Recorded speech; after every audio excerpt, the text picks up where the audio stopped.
तो आज से हम लोग यहाँ पे स्टार्ट करें अपनी फार्मास्यूटिक्स की यूनिट 4, जिसमें हम लोग यहाँ पे बात करेंगे सपोजिटरीज के बारे में।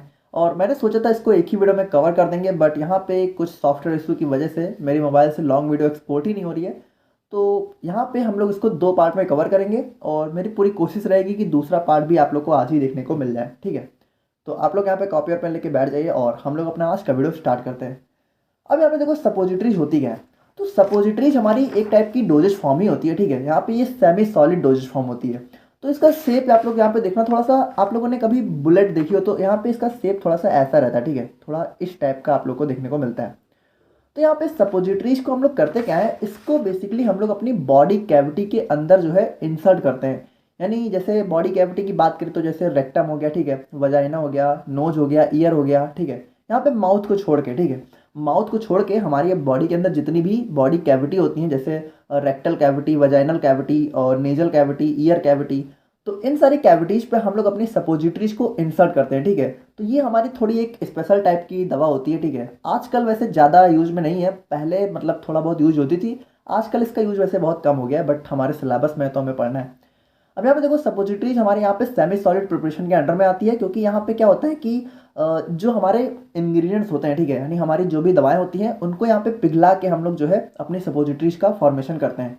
अब यहाँ पे फिगर में आप लोग को दिख रहा होगा, ठीक है, कि ये किस तरह दिखती है और कैसे इसका यहाँ पे यूज होता है। अब यहाँ पे देखो जो हमारी सपोजिटरीज है, ठीक है, तो उसको यहाँ पे बॉडी टेम्परेचर में मेल्ट होना बहुत जरूरी है। अब जैसे कि ये हमारी सपोजिटरी है, ठीक है, तो यहाँ पे ये देखो सेमी सॉलिड डोजेज फॉर्म में होती है, ठीक है, सेमी सॉलिड फॉर्म में होती है। तो इसको जो हम लोग यहाँ पे अपनी बॉडी के अंदर इंसर्ट करते हैं, ठीक है, जैसे यहाँ पे रेक्टल हो गया या फिर वजाइना हो गया या फिर ईयर हो गया, ठीक है, या फिर नोज हो गया। तो देखो अंदर डालने के बाद ना ये पिघल जानी चाहिए, ठीक है, ताकि ये अपना असर दिखा सके और जो भी दवा है उसको यहाँ पे रिलीज कर सके, ठीक है। अब यहाँ पे देखो हम लोग बात करें टाइप्स ऑफ सपोजिटरीज की, तो बेसिकली यहाँ पे 5 टाइप की सपोजिटरी हमें देखने को मिलती है। पहला होता है हमारा यहाँ पे रेक्टल सपोजिटरी, ठीक है, दूसरा होता है वजाइनल सपोजिटरीज, थर्ड होता है यूरिथ्रल सपोजिटरीज, ठीक है, और नेजल, और उसके बाद ईयर कोन। अब देखो मैं मान के चल रहा हूँ कि आप लोग को ये सारी चीज़ों का मीनिंग पता होगा, और अगर नहीं पता है तो आप लोग गूगल करके देख लो, ठीक है, उतना मैं बहुत ज़्यादा एक्सप्लेन नहीं कर सकता। अब यहाँ पे देखो रेक्टल सपोजिटरीज की बात करें तो इसको हम लोग यहाँ पे बेसिकली अपने रेक्टम में इंसर्ट करते हैं, ठीक है। और यहाँ पे इसको हम लोग यहाँ पे जनरली थियोब्रोमा ऑयल या फिर इसी को कोकोआ बटर भी बोला जाता है, तो इसकी मदद से हम लोग बनाते हैं। अब देखो थियोब्रोमा ऑयल ना हमारी सपोजिटरी का बेस होता है, तो अभी हम लोग उस पर भी आ रहे हैं, तब आप लोग को क्लियर हो जाएगा। बेसिकली जो हमारी सपोजिटरी होती है तो उसमें बेस बहुत ही ज़्यादा इंपॉर्टेंट होता है। अभी हम लोग उसको देखेंगे तब आप लोग को क्लियर हो जाएगा।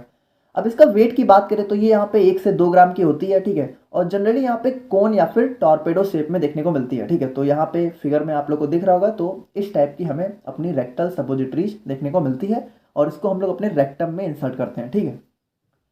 और बात करें यहाँ पे वजाइनल सपोजिटरीज की, तो इसको यहाँ पे वजाइना के अंदर इंसर्ट करके यूज किया जाता है, ठीक है। और इसको हम लोग यहाँ पे पैसरीज के नाम से भी जानते हैं, तो इस चीज़ को आप लोग ध्यान रखना। यहाँ पे कई बार 2 नंबर में क्वेश्चन पूछा जाता है, ठीक है, कि पैसरीज क्या होती है। तो पैसरीज हमारी यहाँ पे वजाइनल सपोजिटरीज होती हैं।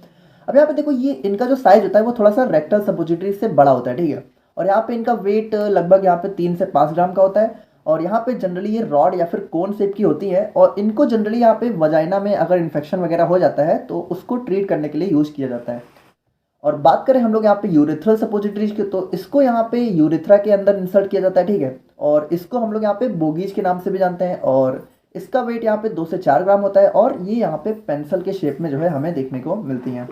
और नेजल सपोजिटरीज की बात करें तो वही बात है, ये हमें नेजल कैविटी में इंसर्ट करना होता है, ठीक है, यानी हमारी नोज के अंदर जो है इसको इंसर्ट करना होता है।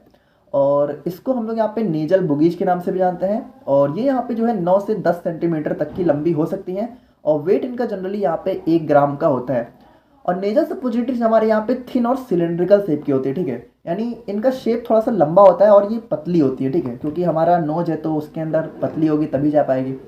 और ईयर कोन की बात करें तो ये भी हमारी नेजल सपोजिटरी जैसी ही होती है, ठीक है। तो इसको हम लोग यहाँ पे ईयर्स के अंदर इंसर्ट करते हैं, और इसको हम लोग यहाँ पे ऑरिनरीज के नाम से जानते हैं, और इसका वेट यहाँ पे 1 ग्राम का होता है, और ये भी यहाँ पे सिलेंड्रिकल शेप की देखने को मिलती है, ठीक है। अब बात करें हम लोग यहाँ पे एडवांटेज ऑफ सपोजिटरीज की, तो देखो यहाँ पे जो हमारे अनकॉन्शियस पेशेंट होते हैं, ठीक है, जिनको होश वगैरह नहीं है, जिनको यहाँ पे हम लोग मुंह से दवा नहीं दे सकते, तो उनके लिए यहाँ पे सपोजिटरीज काफ़ी ज़्यादा एक यूजफुल जो है डोजेज फॉर्म हो जाती है। अब उसके बाद यहाँ पे देखो ये कॉम्पैक्ट डोजेज फॉर्म होती है, ठीक है, यानी इनका एक फिक्स शेप होता है, फिक्स साइज होता है। और यहाँ पे साइड इफेक्ट का भी काफ़ी लेस चांस होते हैं, क्योंकि इसको हम लोग यहाँ पे अपने माउथ से कंज्यूम नहीं करते हैं, ठीक है, इसको मतलब अदर बॉडी रूट से कंज्यूम किया जाता है। अब उसके बाद यहाँ पे देखो, जैसे कोई पेशेंट है, ठीक है, तो उसको अगर नॉजिया या फिर वोमिटिंग यानी उल्टी वगैरह हो रही है, तो वहाँ पे उनके लिए जो है सपोजिटरी काफ़ी ज़्यादा एक अच्छी डोजेज फॉर्म हो जाती है। और जो हमारे यहाँ पे छोटे बच्चे होते हैं या फिर जो ओल्ड एज पेशेंट होते हैं, जो कि दवा कुछ खा नहीं सकते, ठीक है, निगल नहीं सकते, उनको स्वेलो करने में प्रॉब्लम होती है, तो उनके लिए भी सपोजिटरी यहाँ पे काफ़ी अच्छी डोजेज फॉर्म देखने को मिल जाती है। और यहाँ पे इसको जो है रेक्टम या फिर वजाइना में जो भी इन्फेक्शन वगैरह हो जाते हैं, तो उनको डायरेक्टली ट्रीट करने के लिए यूज़ किया जा सकता है। अब डिसएडवांटेजेस की बात करें तो यहाँ पे सपोजिटरी की सबसे बड़ी डिसएडवांटेज है कि पेशेंट की एक्सेप्टेबिलिटी, जो कि यहाँ पे क्या होता है कि ये काफ़ी इरिटेटिंग डोजेज फॉर्म होती है, ठीक है, तो कई सारे पेशेंट इसको जो है एक्सेप्ट नहीं करते, ठीक है, उनको काफ़ी अनकंफर्टेबल सा फील होता है, ठीक है, तो इसलिए यहाँ पे जो है सपोजिटरीज का आज के दिन में ज़्यादा यूज होता भी नहीं है। और यहाँ पे देखो, जो भी पेशेंट यहाँ पे डायरिया वगैरह से जो है सफ़र कर रहे हैं, तो उनके लिए बिल्कुल भी अच्छी डोजेज फॉर्म नहीं होती है, ठीक है। और उसके बाद यहाँ पे देखो, इरिटेटिंग ड्रग्स को हम लोग यहाँ पे सपोजिटरी के फॉर्म में बिल्कुल भी नहीं बना सकते हैं, क्योंकि अगर कोई ड्रग थोड़ी सी इरिटेटिंग नेचर की है और उसको हम लोगों ने यहाँ पे रेक्टम वगैरह में इंसर्ट कर दिया, तो बहुत ज़्यादा प्रॉब्लम देखने को मिल सकती है, ठीक है। और यहाँ पे ज़्यादातर होता क्या है ना कि जैसे इसको यहाँ पे रेक्टम, वजाइना या फिर नोज से इंसर्ट किया जाता है, तो इसका एब्जॉर्प्शन ही नहीं होता है अच्छे से। देखो क्या है ना कि सपोजिटरीज को आप लोग इंसर्ट किए तो उसका पिघलना बहुत ज़रूरी है। अगर मान लो वो पिघली नहीं, दवा को उसने रिलीज नहीं किया, तो उसका एब्जॉर्प्शन अच्छे से होगा ही नहीं, ठीक है, तो इन सारी चीज़ों की प्रॉब्लम देखने को मिल जाती है। और यहाँ पे एक सबसे बड़ी बात यह है कि जो हमारी सपोजिटरी है, उसको हम लोग को यहाँ पे लो टेम्परेचर पे रखना होता है, ठीक है, यानी बहुत ज़्यादा टेम्परेचर पे क्या होगा, वो पिघल जाएगी, ठीक है। तो अगर पहले से ही पिघल गई तो उसको इंसर्ट कैसे करेंगे, तो ये सारी चीज़ें भी थोड़े से इसके डिसएडवांटेजेस में आ जाते हैं। तो अब हम लोग यहाँ पे बात करते हैं अपने सबसे इंपॉर्टेंट टॉपिक के बारे में, जो कि हमारा सपोजिटरी बेसिस है, ठीक है, तो इसको आप लोगों को काफ़ी अच्छे से पढ़ना है और एग्जाम में जो है डायरेक्टली इससे क्वेश्चन देखने को मिल जाता है या फिर कंबाइन करके पूछेंगे। तो सपोजिटरी बेसिस क्या होता है, देखो कोई भी हमारी दवा है, ठीक है, तो हम लोग को पता है वो दो चीज़ों से मिलकर बनी होती है, एपीआई से और एक्सीपिएंट से, ठीक है। तो जो हमारे यहाँ पे सपोजिटरी है, ठीक है, एक सिंपली आप लोग समझो कि जो हमारी सपोजिटरी है, तो इसमें जो हमारा एपीआई है, ठीक है, तो उसको हम लोग यहाँ पे जिस एक्सिपिएंट में मिक्स करते हैं, तो वही मेन एक्सिपिएंट हमारा होता है बेस, ठीक है। सपोजिटरी का बेस हमारा जो है एक सपोजिटरी का मेन एक्सिपिएंट होता है। देखो बाकी सारी चीज़ें भी ज़रूरत के हिसाब से यूज़ की जाती हैं, जैसे हमारा प्रिजर्वेटिव हो गया, अगर ज़रूरत है तो यूज़ करेंगे, लेकिन बेस हमारा यहाँ पे सबसे ज़्यादा यूज़फुल होता है। बेसिकली जैसे हमारी जो भी मेन दवा है, एपीआई है, उसको हम लोग यहाँ पे इसी बेस के साथ मिक्स करके अपनी सपोजिटरी को बनाते हैं, ठीक है। तो नेक्स्ट लेक्चर में हम लोग देखेंगे अपनी प्रिपरेशन ऑफ सपोजिटरीज को, तो आप लोग को पता चल जाएगा। तो यहाँ पे suppositories bases are the excipients that are used in the manufacturing of suppositories, ठीक है, हमें पता है। और यहाँ पे ये हमारा बहुत ही इंपॉर्टेंट रोल प्ले करता है रिलीज ऑफ मेडिकामेंट में, ठीक है। अब सपोजिटरीज बेसिस को यहाँ पे जो है बॉडी कैविटी के अंदर मस्ट डिजॉल्व, यानी देखो जैसे हमारा जो भी सपोजिटरी है, तो उसके अंदर मेन इंग्रेडिएंट हमारा बेस है, तो सपोजिटरी के डिजॉल्व होने का क्या मतलब है कि बेस डिजॉल्व हो रहा है, तो अगर बेस नहीं डिजॉल्व होगा तो सपोजिटरी भी नहीं डिजॉल्व होगी। डिजॉल्व मतलब यहाँ पे उसका पिघल जाना, ठीक है। और प्रॉपर्टीज़ की बात करें तो जैसे हमारा एक अच्छा सपोजिटरी बेस है, तो उसके अंदर ये सारी प्रॉपर्टी होनी चाहिए, जैसे कि वो यहाँ पे बॉडी टेम्परेचर पे मेल्ट हो जाना चाहिए, और यहाँ पे इनर्ट होना चाहिए, यानी कि उसका खुद का कोई एक्शन नहीं होना चाहिए। पता चले हम लोग यहाँ पे उसको एपीआई के साथ मिक्स करके बना रहे हैं, वो अपना अलग ही एक्शन शो कर रहा है, वो यहाँ पे इनर्ट होना चाहिए, ठीक है। और नॉन इरिटेटिंग, इरिटेटिंग तो बिल्कुल नहीं होना चाहिए। और यहाँ पे फिजिकली और केमिकली स्टेबल होना चाहिए, ठीक है, और उसकी अपीयरेंस यानी दिखने में भी ज़्यादा ख़राब वगैरह नहीं होना चाहिए। और यहाँ पे कंपैटिबल होना चाहिए किसी भी मेडिकामेंट के साथ, जैसे हमारी सपोजिटरी है, अब यहाँ पे अलग अलग सपोजिटरी के लिए अलग अलग मेडिकामेंट यूज होता है, ठीक है, तो उन सारे के साथ यहाँ पे कंपैटिबल होना चाहिए, यानी ऐसा नहीं है कि हम लोगों ने एपीआई को मिक्स किया तो वहाँ पे रिएक्शन वगैरह हो रही है, ये सारी चीज़ें नहीं होनी चाहिए।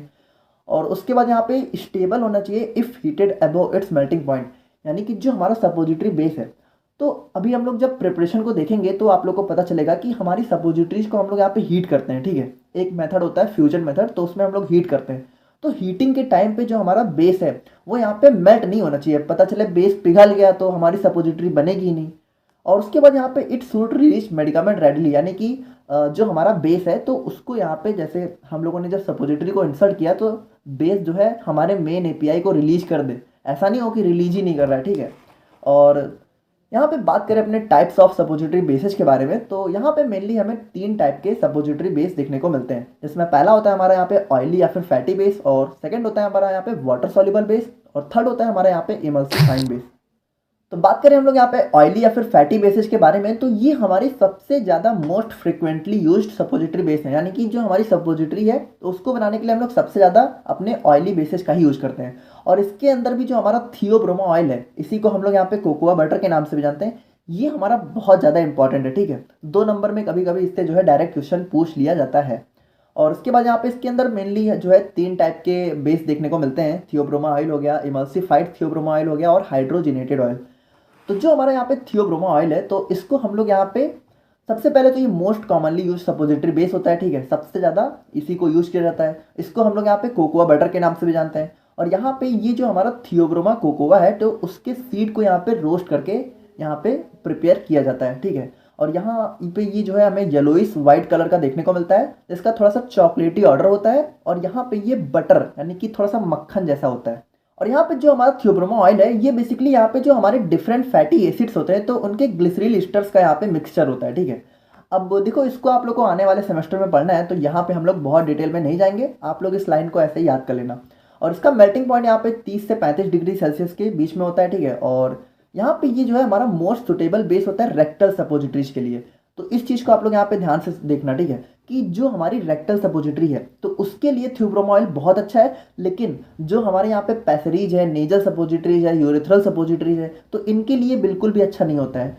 तो यहाँ पे देखो होता क्या है कि जो हमारी सपोजिटरी है वो ज़्यादातर यहाँ पे रेक्टल सपोजिटरी के फॉर्म में ही बनाई जाती है। ठीक है, यानी सबसे ज़्यादा यही सपोजिटरी हमें देखने को मिलती है और इसीलिए ये हमारा सबसे ज़्यादा यूज होता है। और यहाँ पे बात करें हम लोग इमल्सिफाइड थियोब्रोमा ऑयल के बारे में, तो जैसा इसका नाम है तो थोड़ा सा देखो ये इमल्सन के नेचर का होता है। ठीक है, इमल्सन आप लोगों ने जो है पिछले यूनिट में पढ़ा ही है। तो इमल्सिफाइड थियोब्रोमा ऑयल को हम लोग कब यूज करते हैं, जब हम लोग यहाँ पे एक्वस सोल्यूशन को बहुत लार्ज क्वांटिटी में यूज करते हैं। ठीक है, यानी अगर कोई सोल्यूशन है जिसमें वाटर बहुत ज़्यादा क्वांटिटी में है तो हम लोग यहाँ पे इमल्सिफाइड थियोब्रोमा ऑयल को एज अ बेस यूज करते हैं। अब यहाँ पे देखो ये थोड़ा सा लेस स्टिकी नेचर का होता है कंपेयर टू थियोब्रोमा ऑयल। ठीक है, यानी ये ज़्यादा चिपचिपा नहीं होता है। और इसके अंदर मेनली हमें क्या देखने को मिलता है, 5% ग्लिसरील मोनोस्ट्रेट। ठीक है, और 10% लैनेट वैक्स। ठीक है, और 2 से 3% सिटाइल अल्कोहल। ठीक है, बीज वैक्स, स्पर्मेसिटी। तो ये सारी चीज़ें हमें इसके अंदर देखने को मिलती हैं। और बात करें हम लोग यहाँ पे हाइड्रोजनेटेड ऑयल्स के बारे में, ठीक है, तो यहाँ पे इसको हम लोग जनरली अपने थियोब्रोमा ऑयल के सब्स्टिट्यूट के फॉर्म में यूज करते हैं। यानी अगर कोई ऐसी जगह है जहाँ पे हम लोग थियोब्रोमा ऑयल को यूज नहीं कर सकते या फिर हमारा थियोब्रोमा ऑयल जो है अवेलेबल नहीं है तो उस जगह हम लोग यहाँ पे अपने हाइड्रोजनेटेड ऑयल्स को यूज कर सकते हैं। अब इसको यहाँ पे हम लोग सिंथेटिक बेसिस के नाम से भी जानते हैं। ठीक है, और यहाँ पे ये ओवर हीटिंग से जो है अनअफेक्टेड होता है, यानी अगर इसको हम लोग बहुत ज़्यादा हीट भी कर रहे हैं तो इस पर ज़्यादा फर्क वगैरह नहीं देखने को मिलता है। और यहाँ पे जो थियोब्रोमा ऑयल है तो उसके कंपेयर में ये लेस विस्कस होता है, यानी ज़्यादा गाढ़ा नहीं होता है। और एग्जाम्पल की बात करें तो यहाँ पे जो हमारा कोकोनट ऑयल है, पाम ऑयल है और कॉटन सीड ऑयल है तो इसका हाइड्रोजिनेटेड मिक्सचर होता है हमारा यहाँ पे हाइड्रोजिनेटेड ऑयल। और बात करें हम लोग यहाँ पे अपने सेकेंड टाइप की तो ये होता है हमारा यहाँ पे वाटर सॉल्युबल या फिर वाटर मिसिबल बेस। देखो जैसा इसका नाम है यानी कि ये थोड़ा सा वाटर में मिक्स हो जाता है। अब इसमें मेनली हम लोग को जो है ग्लिसरोजिलेटिन और पॉलीइथाइलिन ग्लाइकॉल देखने को मिलता है। अब ग्लिसरोजिलेटिन की बात करें तो सबसे पहले तो आप लोग ये समझो कि इसको हम लोग यहाँ पे मेनली अपनी वजाइनल सपोजिटरीज यानी कि पैसरीज को बनाने के लिए यूज करते हैं। तो ये क्वेश्चन भी आप लोग को देखने को मिल सकता है। ठीक है, तो इसको आप लोग ध्यान देना कि पैसरीज को बनाने के लिए हम लोग ग्लिसरोजिलेटिन और रेक्टल सपोजिटरीज को बनाने के लिए हम लोग यहाँ पे थियोब्रोमा ऑयल का यूज करते हैं। अब यहाँ पे मिक्सचर होता है किसका, ग्लिसरीन और वाटर का मिक्सचर होता है। यहाँ पे कलरलेस होता है, ट्रांसपेरेंट होता है, ठीक है, सॉफ्ट नेचर का होता है, 30 से 35 डिग्री के बीच में मेल्ट हो जाता है और हाइग्रोस्कोपिक नेचर का होता है। अब देखो यहाँ पे एक चीज़ आप लोग ध्यान देना, हमारी बॉडी का टेम्परेचर कितना होता है 37 डिग्री सेल्सियस। ठीक है, तो वही बात है कि बॉडी टेम्परेचर से थोड़ा सा कम में ही मेल्ट हो जाना चाहिए ताकि हमारी बॉडी के अंदर जाए तो तुरंत मेल्ट हो जाए। और बात करें यहाँ पे पॉलीथाइलिन ग्लाइकॉज के बारे में तो इसको हम लोग यहाँ पे जनरली पॉलीग्लाइकॉज के नाम से जानते हैं। ठीक है, और यहाँ पे फिनॉल्स को छोड़कर हमारी जो ज़्यादातर दवाएं हैं वो इस वाले बेस के साथ जो है कंपैटिबल होती हैं और यहाँ पे जो है हमें अलग अलग डिफरेंट फॉर्म्स में देखने को मिलता है। एंड बात करें अपने लास्ट बेस की तो ये होता है हमारा यहाँ पे इमल्सिफाइंग बेस। अब देखो ये हमारे यहाँ पे थोड़ा सा इमल्सिफायर्स नेचर का होता है जो कि हमारे इमल्सन को मिक्स करने का काम करते हैं।